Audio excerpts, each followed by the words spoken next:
नमस्कार, बहुत स्वागत है आपका। आप देख रहे हैं शिव पुराण उपाय। अगर आप हमसे अभी अभी जुड़े हैं तो प्लीज़ चैनल को सब्सक्राइब कर लें और पसंद आए तो वीडियो को लाइक करें। कमेंट में हर हर महादेव जरूर लिखें।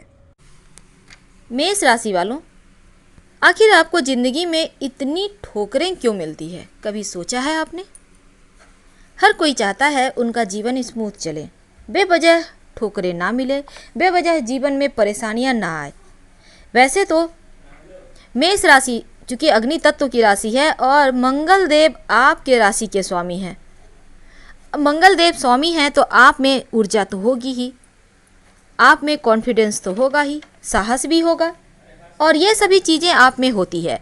लेकिन ठोकर खाने की वजह सिर्फ एक होती है, वो भी ये कि आप थोड़ा सा अस्थिर दिमाग होते हैं। आपकी सबसे बड़ी कमजोरी है और ये कमजोरी ही जीवन में आपको बार बार ठोकर खिलाती भी है। आप विवश हो जाते हैं और ज़्यादातर यहाँ पर होता क्या, आप बहुत बुद्धिमान होते हैं, दिमाग के शार्प होते हैं, लेकिन ज़्यादातर आप करियर में करना कुछ और चाहते हैं और कुछ और ही कर बैठते हैं। हो गई ना ठोकर खाने वाली बात। अब ऐसे में आप अपने दिमाग को स्थिर करने के लिए क्या करें कि बेवजह ठोकर ना खाएं, बेवजह परेशानी ना होना पड़े, ना मिले। और चंचलता भी होती है आप में, तो चंचलता कम करने के लिए क्या करें ये भी हम आपको बताएंगे। लेकिन उसके पहले समझते हैं आप अपनी कमजोरियों पर कैसे विजय प्राप्त कर सकते हैं। वैसे तो मेष राशि वालों के अंदर ढेर सारे गुण होते हैं, पर एक अवगुण तमाम गुणों पर भारी पड़ जाता है, ये तो आप भी जानते हैं। और मेष राशि वालों को आलस्य और लापरवाही, ये दो चीज़ें ऐसी होती है जो इनकी बहुत बुरी आदत होती है और इस आदत का मुख्य कारण होता है आपकी कुंडली का बुध। अब हम कुंडली के बुध को तो बाद में बेहतर करेंगे, लेकिन आप में जो आलस्य है चीज़ों को थोड़ा सा आगे बढ़ा देते हैं। आपकी जो लापरवाही है, चाहकर भी आप चीज़ों को मैनेज करते तो हैं पर देर सवेर, तब ऐसे में चिड़िया चुग गई होती है खेत।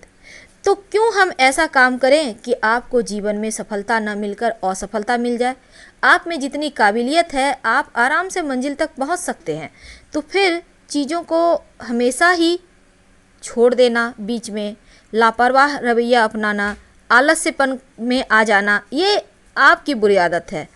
इसलिए इनको ठीक तो करना ही चाहिए ताकि बार बार ठोकर ना मिले ज़िंदगी में और आप बहुत आसानी से आगे बढ़ जाएं। वैसे तो एक बात और है, बहुत बार ऐसा होता है कि आप मेहनत भी बहुत करते हैं, लेकिन चंचलता के कारण आप चीज़ों से भटक जाते हैं, करना कुछ और चाहते हैं, कहीं और पहुंच जाते हैं। इस चंचलता को भी आपको ठीक करना चाहिए।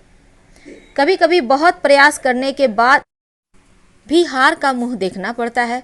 अब ऐसे में आप सोचते हैं कि शायद किस्मत ही खराब है और सफलता मिलते मिलते रह जाती है। तो ऐसे में बस एक बात याद रखें कि हार से कभी घबराना नहीं चाहिए। अगर आप एक बार प्रयास करते हैं तो जीवन में सफलता नहीं मिलती है तो कोई बात नहीं, दोबारा प्रयास करें, क्योंकि असफलता और हार हर किसी को भी अच्छा नहीं लगता। हर कोई चाहता है कि वो हमेशा ही सफल रहे। पर एक बात है कि असफलता से, हार जाने से आप कुछ सीखते भी हैं, जिसके कारण आप आसानी से जीवन में आगे बढ़ जाते हैं। इसलिए कभी भी हार से घबराना नहीं चाहिए। असफलता प्राप्त होगी तभी तो आप सफल होने के राह पर चलेंगे। ये बहुत ज़रूरी है। बस कुछ आप अपने आप में बदलाव करें। थोड़ी सी आपको कुछ ऐसी बातों पर भी ध्यान देना चाहिए जो जीवन में सफलता पाने के राह में रोड़े अटका रहे हैं। वैसे हमने अभी अभी आपको बताया, आप थोड़े से आलस्य में पड़ जाते हैं, कभी कभी लापरवाह हो जाते हैं। तो इन दो चीज़ों पर काम जरूर करें ताकि लापरवाही कम हो, आलस्य खत्म हो जाए और जीवन में ठोकरें ना खाना पड़े। करेंगे क्या? हम ज्योतिषीय उपाय भी बताएंगे, लेकिन उसके पहले दो बातें। अपने दिल की सुने, हमेशा ही अपने दिल की सुने। आंखें बंद करके दूसरों की बातों पर चलोगे तो आप रास्ते से भटक जाओगे। आपको क्या करना है, आपके अंदर क्या काबिलियत है, आप किस राह पर चलकर सफल हो सकते हो, ये ज़्यादा मायने रखता है। इसलिए दिल की सुने और वही करें जो आपको करना है, क्योंकि आपको पता है आप कौन से काम को बखूबी कर सकते हो। दूसरों की बातों में आकर तो कोई भी पहाड़ नहीं तोड़ सकता, लेकिन आप में अगर अंदर से हिम्मत है, कॉन्फिडेंस है, तो वो काम आप कर सकते हो। तो सही निर्णय लेना भी सीखना चाहिए, क्योंकि आप अगर सही समय पर सही निर्णय लेते हैं, बिना किसी के बातों में आए हुए, बिना जीवन में जो आपका लक्ष्य है उसको प्राप्त करने के लिए, तो बेझिझक आप खुद निर्णय लें। दूसरों की बातों को सुनिए ज़रूर, पर करना क्या है ये आप सोचिए। दूसरों की बातों में रहेंगे तो सिर्फ भटकाव होगा। इसलिए अच्छे अवसर का आप फ़ायदा उठाइए और आलस्य और लापरवाही में बढ़िया बढ़िया अवसर जो आपके हाथों से छूट जाते हैं, इसको छोड़ना बंद कर दीजिए। नहीं तो बाद में सिर्फ पछताएंगे, बाकी कुछ नहीं होगा। और खुद पर भरोसा करके आगे बढ़ते रहिए। आपके अंदर जो कमजोरियां हैं उस पर काम कीजिए, क्योंकि इस कमजोरी पर ही आप विजय प्राप्त करने से सफल हो सकते हैं। और उन ग्रहों को ताकत दीजिए, अगर आप ग्रहों पर बिलीव करते हैं तो। फिर देखिए आप जीवन में कैसे सफल होते हैं। और बेमतलब के पीछे की बातों को लेकर रोना बंद कर दीजिए, क्योंकि ये सिर्फ आपके कॉन्फिडेंस को तोड़ेगा। ये आप अपने आप को सिर्फ तसल्ली दे सकते हैं, बाकी कुछ नहीं होने वाला इससे। ये आप भी जानते हैं और हम भी जानते हैं। इसलिए कुछ चीज़ों को आपको बेहतर करना बहुत ज़रूरी है। सबसे पहली बात, जीवन में अगर सफल होना है, आप चाहते हैं कि चाहकर भी कोई आपको ठोकर ना दे पाए, तो अपने आलस्य और लापरवाह रवैयों को ठीक करना होगा। लेकिन कैसे ठीक करेंगे? अगर आपको भी लगता है आप थोड़े आलसी हैं, आपको भी लगता है कि लापरवाही के चक्कर में बहुत सारे काम आपके हाथों से छूट जाते हैं और आप बाद में पछताते हैं, तब ऐसे में इसका मतलब होता है आपकी कुंडली का बुध यहाँ पर मुख्य रूप से कारण है, और कुंडली का बुध कहीं ना कहीं आपके लिए गड़बड़ कर रहा है। अब ऐसे में लापरवाही के चक्कर में बड़े नुकसान ना हो, सुबह सुबह जल्दी उठें, सूर्योदय के लगभग में उठिए और उगते हुए सूर्य के सामने 5 मिनट 2 मिनट जितना समय है बैठिए। इससे क्या होगा? प्राण ऊर्जा आएगी, आपकी कमजोरी दूर होगी और आप एक्टिव रहेंगे, पॉजिटिव फील करेंगे। संभव हो तो सूर्य भगवान के सामने बैठकर हनुमान चालीसा पढ़ लें, गायत्री मंत्र पढ़ लें। इससे आपकी बुद्धि भी सही डिसीजन लेने की स्थिति में रहेगी। अब एक और बात, हमने कहा आप थोड़े से चंचल होते हैं, थोड़े से दिमाग के अस्थिर होते हैं, लेकिन होते हैं बहुत बुद्धिमान।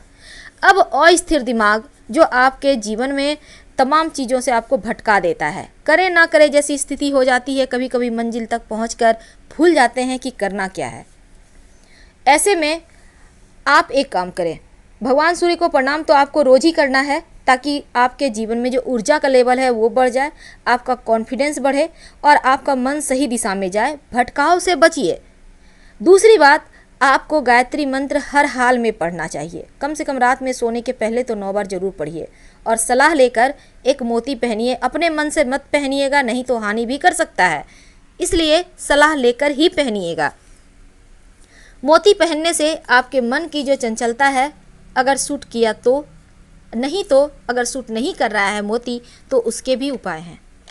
उसके उपाय ये हैं कि आपको नमः शिवाय जप कर सकते हैं। आप समझ में ज़्यादा न आए, टाइम नहीं है आपके पास, कोई बात नहीं, 5 बार तो बोल ही सकते हैं, कभी भी बोलिए, सुबह दोपहर शाम रात, सोने के पहले, कोई फ़र्क नहीं पड़ता। लेकिन कभी न कभी एक बार शिव जी को प्रेम से ज़रूर पुकारिए। अब चूँकि यहाँ पर सूर्य देव की उपासना हम बार बार इसलिए कहते हैं क्योंकि मेष राशि में सूर्य आपका स्वास्थ्य भी देता है आपको, और धन की परेशानी भी दूर करता है। अगर आप चाहते हैं कि आपका स्वास्थ्य भी अच्छा रहे, तमाम चीज़ों से आप भटकाव से बचें, तमाम चीज़ें आपकी दुर्बलताएं जो है वो दूर हो जाए और धन की परेशानी लाइफ टाइम आपको परेशान ना करे, तो भगवान सूर्य के समक्ष आप जरूर रहें, उनकी आराधना जरूर करें। आपके पास समय हो तो 1 लोटा जल ही अर्पित कर दें, समय हो तो आदित्य हृदय स्तोत्र का पाठ ही पढ़ लें या सुन लें। कुछ करें या ना करें, सूर्य भगवान को प्रणाम जरूर करें। फिर देखिए आपकी लाइफ कितनी स्मूथ चलती है और कितने जल्दी आप तरक्की कर जाते हैं। करके देखें, 1 से सवा महीने में ही आपको फर्क पड़ता महसूस होगा, लाभ होता महसूस होगा। तो हम आपसे विदा लेते हैं। पसंद आ रहा हो तब लाइक कर सब्सक्राइब जरूर कीजिएगा। हर हर महादेव। धन्यवाद।